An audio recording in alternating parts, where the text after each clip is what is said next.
বন্ধুরা তোমরা কেমন আছো? নিশ্চয়ই তোমরা সবাই ভালো আছো। আমিও ভালো আছি। তাই আমি একদিন পিকনিকে গিয়েছিলাম, সেটা তোমাদের সবার সাথে শেয়ার করেছি। তা আজকে পুরো ভিডিওটা তোমাদের সাথে শেয়ার করেছি। যে যদি ভালো লাগে চ্যানেলটা কিন্তু অবশ্যই সাবস্ক্রাইব করো, আমার পাশে থেকো, আমাকে প্লিজ সাপোর্ট করো সাবস্ক্রাইব করে চ্যানেলটি।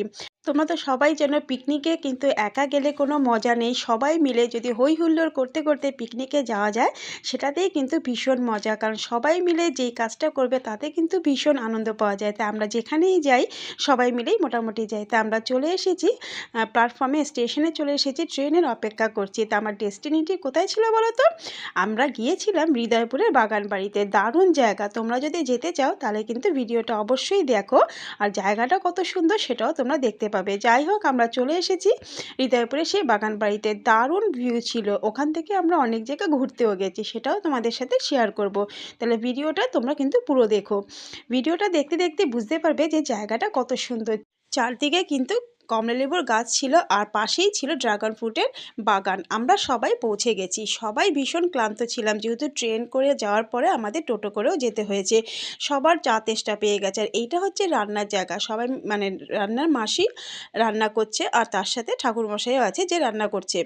আমরা গিয়েই প্রথমে চা খেয়েছি, চা দিয়ে শুরু করেছি। এদিকে আমাদের খেলারও প্রোগ্রাম ছিল, যার জন্য সবাই মিলে গিফটের আয়োজন করছে যে কাকে কি গিফট দেবে। আর চা খেতে খুব ইচ্ছে করছিল, আহিলও বায়না ধরলো।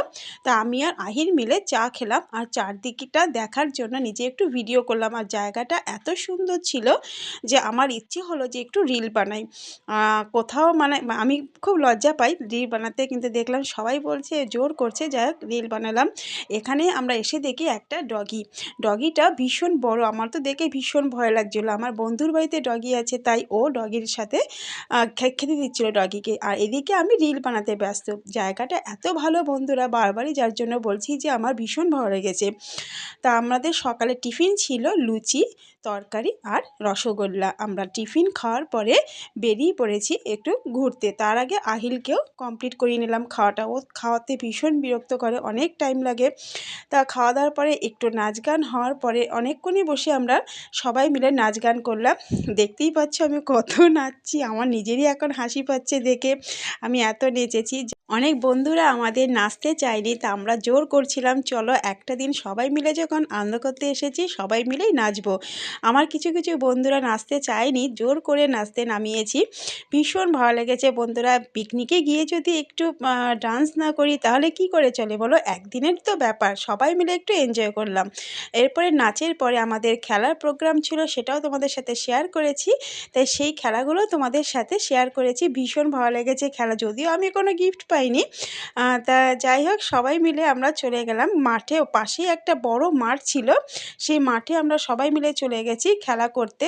সব বউয়েরা তাদের হাজব্যান্ডরা সবাই মিলে খেলা করেছি।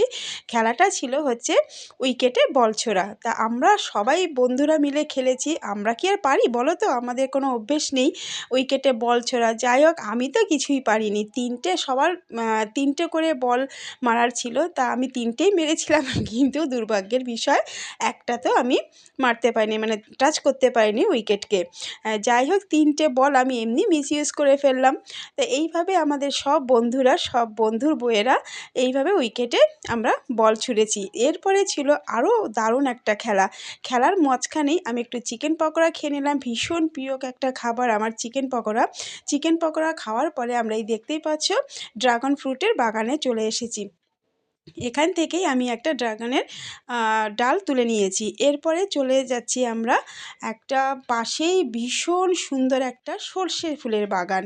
সেই সর্ষে ফুলের বাগানে সবাই মিলে চলে এসেছি। ফটো তুলবো, রিল করব, না করলে হয় বলো তো? কলকাতায় এসব কোথায় দেখতে পাই আমরা? এইখানে হৃদয়পুর একটু গ্রামের দিকে, তাই ভীষণ ভালো লেগেছে সর্ষে ফুল মানে বাগানটা দেখে মনে হচ্ছিলো যেন ওখানেই কিছুটা সময় কাটিয়ে আসি। তা ওখানে বসেই সবাই একটু ফটোশ্যুট করলাম, রিল বানালাম। আমি তো ভীষণ ভালোবাসি ফটোশ্যুট করতে, তোমরা জানো, সেটা তোমাদের সাথে আমি আগেই শেয়ার করেছি।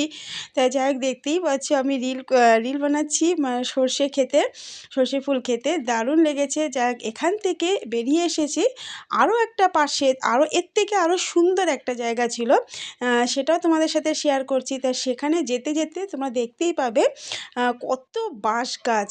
আমরা এখানে খুব একটা বাঁশ গাছ দেখতে পাই না, গ্রামের দিকে গেলেই গেলেই কিন্তু বন্ধুরা এসব দেখতে পাওয়া যায়। আর সেই কারণে আমরা কিন্তু পিকনিকটা প্রত্যেক বছর গ্রামের দিকেই করি। তাই এই সর্ষে বাগান থেকে বেরিয়ে এসে চলে যাচ্ছি আমরা আর বাঁশবাগানের মধ্যে দিয়ে যেখানে আমরা গেছি সেখানটায় কিন্তু আখের বাগান রয়েছে। এর আগে যে সর্ষে বাগানটা ছিল তার থেকেও বেশি বড় সর্ষে বাগান রয়েছে।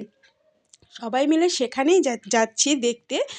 মাঝখানে দেখতে পেলাম অনেক বাঁশ গাছ, দুধারে বাঁশ গাছ, মাঝখানে একটা ছোট্ট ঝিল ছিল আর ছিল আখ গাছের বাগান। আখ গাছ আমরা খুব একটা দেখতে পাই না, আমার ভীষণ ভালো লেগেছে আখ গাছগুলো দেখে। সবাই মিলে সেখানে গিয়েও যাচ্ছি, মানে ফটোশ্যুট করব, রিল করব, আমরা ভীষণ ব্যস্ত ফটোশ্যুট করতে আর রিল করতে। আর এইগুলো কি বলো তো, এইগুলো হচ্ছে আলু গাছ। আমি জানতাম না, আমার এক বন্ধু বলল এগুলোকে আলু গাছ বলে। যাই হোক, চারদিকে সবুজের সবুজ, সত্যিই দারুণ দারুণ দৃশ্য। দেখতেই পাচ্ছ তোমরা কত সুন্দর। সেখানে অনেক টাইম আমরা স্পেন্ড করলাম, সবাই মিলে ফটোশ্যুট করলাম, রিল করলাম। এবারে ফিরে আসার পালা, কারণ পেটে না এখন ভীষণ রন মারছে। তার মাঝখানে আস্তে আস্তেও আমি একটু রিল করে নিলাম। রিল